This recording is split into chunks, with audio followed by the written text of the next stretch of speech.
Ya, shalom Bapak Ibu. Kita bersyukur pagi hari ini boleh kembali menghadap hadirat Tuhan. Ya, saya berterima kasih buat kesempatan yang diberikan. Baik, pagi hari ini saya akan menyampaikan sharing firman Tuhan. Ya, sebentar saya screen. Dengan tema iman membawa kemenangan. Jadi kita percaya bahwa hidup itu adalah sebuah pilihan. Ya, life is choice. Kita mau menang atau kalah itu kembali kepada iman kita. Dan firman Tuhan berkata, iman kita yang mengalahkan dunia ini. Jadi hari-hari ini apapun yang menjadi pergumulan kita harus percaya bahwa orang percaya itu hidup bukan dengan penglihatan, tetapi dengan percaya. Nah, kita percaya bahwa Allah turut bekerja dalam segala hal untuk mendatangkan kebaikan, baik buat bangsa kita maupun pribadi maupun komunitas dan gereja kita. Jadi percayalah bahwa iman yang luar biasa itu akan melahirkan perkara-perkara yang dahsyat dalam kehidupan kita. Termasuk tinggal berapa hari ini kita akan menentukan, bangsa kita akan menentukan untuk 10 tahun ke depan, ya 2 periode nanti siapa yang akan jadi presiden dan wakil presiden. Dan itu ditentukan oleh kehidupan kita sebagai anak-anak Tuhan. Sekali lagi, saya tidak kampanye seperti doa Ibu Vivi tadi, ya kan? Dari semuanya kita berdoa supaya Tuhan memilih yang terbaik. Jadi setiap saat saya selalu bilang bahwa kita tidak perlu menolong Tuhan, Tuhanlah yang menolong kita. Tapi iman kita itu mempengaruhi situasi kondisi. Jadi iman percaya kita ketika kita ngotot berdoa kepada Tuhan, baik doa secara korporat maupun doa komunitas maupun doa pribadi, kita perlu melihat bahwa bangsa kita, keadaan kita, walaupun di ujung pemerintahan Pak Jokowi ada yang pro kontra, ada yang juga tidak senang dengan keberadaan, dengan keputusan, tetapi kita berdoa supaya semuanya ini ada dalam perlindungan Tuhan. Ya, terlepas dari itu kita harus berhikmat dan kita bersyukur bahwa beberapa hari yang lalu Pak Gembala sebagai Ketua Umum GPI, GPI sudah mengimbau kita, memberi kita arahan apa yang harus kita lakukan. Ya, jangan ada golput, jangan ada sampai tidak dapat surat undangan buat ke TPS. Tadi pagi saya sharing di doa pagi jaringan doa Diakonal Jakarta dan ada hamba Tuhan yang hadir. Saya berdoa supaya doa-doa yang kita gerakkan hari-hari ini akan menggoncangkan surga dan Tuhan turun untuk apa yang kita lakukan. Ya. Nah, 1 Raja-Raja pasal yang ke-17 ayat 1 sampai ayat yang ke-6, iman membawa kemenangan. Elia di tepi sungai Kerit. Lalu berkatalah Elia orang Tisbe dari Tisbe Gilead kepada Ahab, demi Tuhan yang hidup, Allah Israel yang kulayani, sesungguhnya tidak akan ada hujan atau embun pada tahun-tahun ini, kecuali kalau kukatakan. Kemudian datanglah firman Tuhan kepadanya, pergilah dari sini, berjalanlah ke timur dan bersembunyilah di tepi sungai Kerit, di sebelah timur sungai Yordan. Engkau dapat minum dari sungai itu dan burung-burung gagak telah kuperintahkan. Perhatikan kata burung-burung gagak telah kuperintahkan, ya, untuk memberi makan engkau di sana. Lalu ia pergi dan ia melakukan seperti firman Tuhan. Ia pergi dan diam di tepi sungai Kerit di sebelah timur sungai Yordan. Pada waktu pagi dan petang, burung-burung gagak membawa roti dan daging kepadanya dan ia minum dari sungai itu. Nah, kita bisa melihat apa yang sedang terjadi yang dialami oleh Nabi Elia. Bagaimana dia sebagai penyambung lidah antara Allah dan umat manusia. Nah, perhatikan pada waktu itu kondisi yang ada di Israel, di mana Nabi Ahab ini adalah orang-orang yang tidak mengenal Tuhan. Tapi kita bersyukur bahwa Tuhan mengutus Elia sebagai hamba Allah untuk menyampaikan suara isi hati Tuhan kepada bangsa yang tidak mengenal Tuhan. Dan ketika Elia menghadapi persoalan, Alkitab berkata ketika Elia berdoa, Alkitab berkata bahwa tidak turun hujan. Dan dia berkata kepada Ahab bahwa tidak akan turun hujan kecuali kalau kukatakan. Dan itu terjadi. Dan apa yang terjadi selama musim kemarau, terjadi paceklik. Kelaparan yang luar biasa melanda bangsa Israel dan sekitarnya. Dan kita bisa melihat bahwa di sini Tuhan punya tujuan untuk membawa bangsa Israel untuk lebih dekat dan mengenal Tuhan, siapa Allah yang mereka sembah. Nah, iman membawa kemenangan dalam kehidupan kita hari-hari ini, itu sesuatu yang harus kita percayai kepada Tuhan.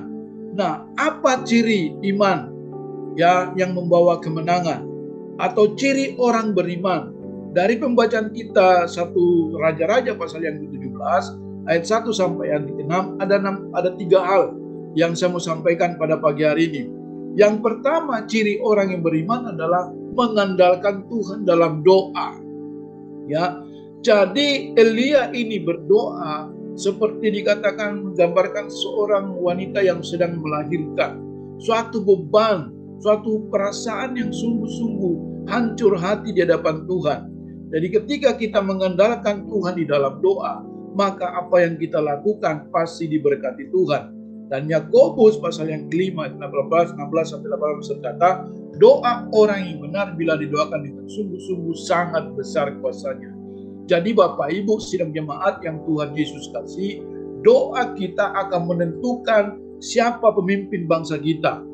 Orang bilang kita ini mungkin minoritas, tapi saya percaya ketika kelompok minoritas ini sepakat sehati berdoa, mengandalkan Tuhan di dalam doa, maka kita percaya Tuhan turut ya menjawab dan mendengar, bahkan melakukan apa yang menjadi kerinduan kita untuk bangsa ini.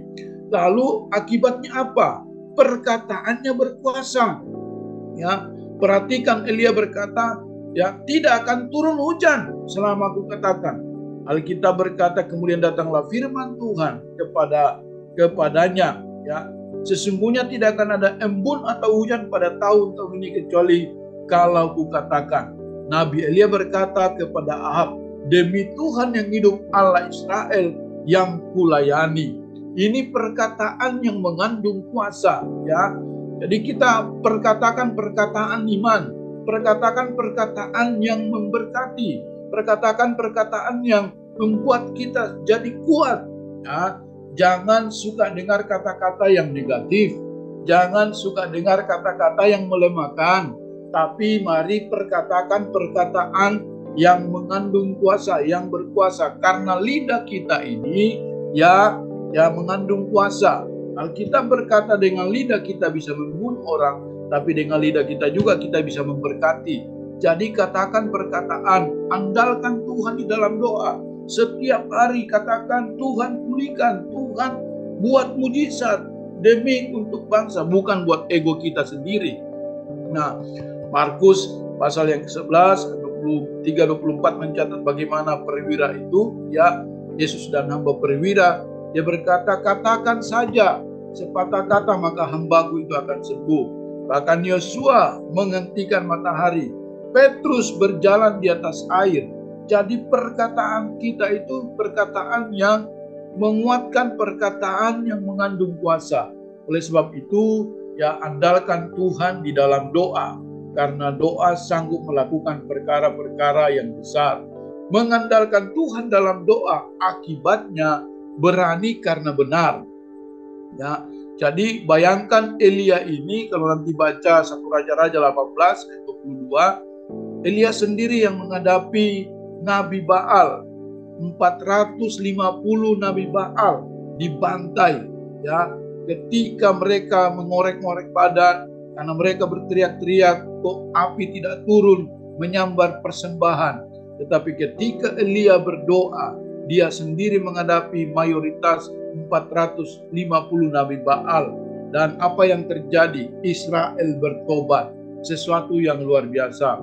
Daniel dihukum karena agamanya, percaya kepada Tuhan, bahkan di gua singa. Kemarin Pak Sito sempat sampaikan firman Tuhan di harapan Indah. Bayangkan Daniel itu adalah seorang yang taat akan Tuhan, ya.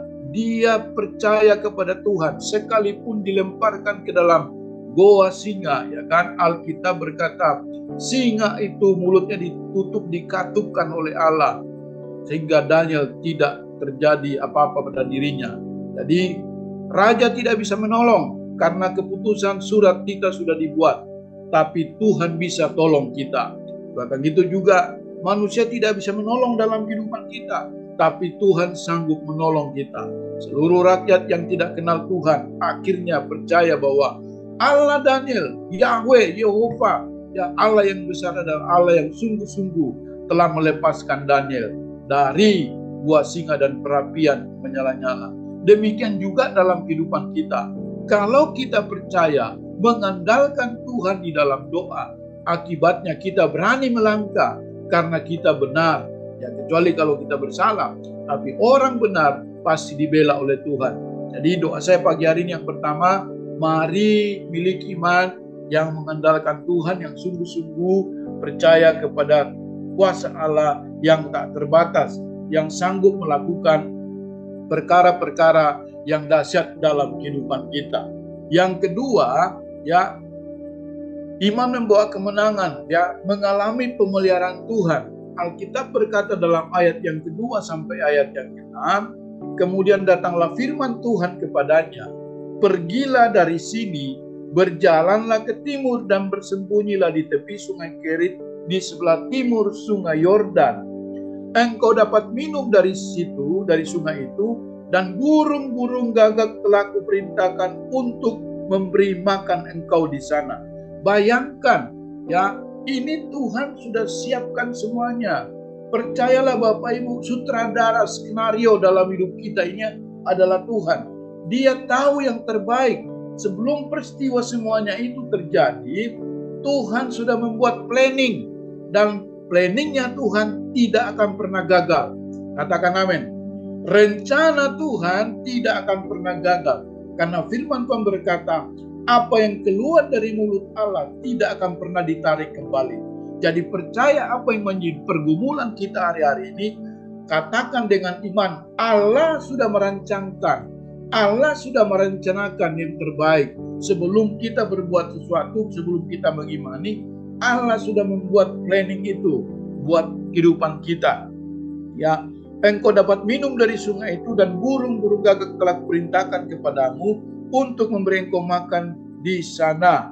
Lalu ia pergi dan ia melakukan seperti firman Tuhan. Ia pergi dan diam di tepi sungai Kerit di sebelah timur sungai Yordan. Perhatikan ini, ayat yang ke-6. Pada waktu pagi dan petang, ini berbicara tentang waktu, bahwa pagi dan petang artinya kairosnya Tuhan. Ya, apapun bentuknya, semua itu ada dalam sepengetahuan Tuhan. Pada waktu pagi dan petang, burung-burung gagak membawa roti dan daging kepadanya dan ia minum dari sungai itu. Bayangkan, burung gagak itu adalah pemakan daging.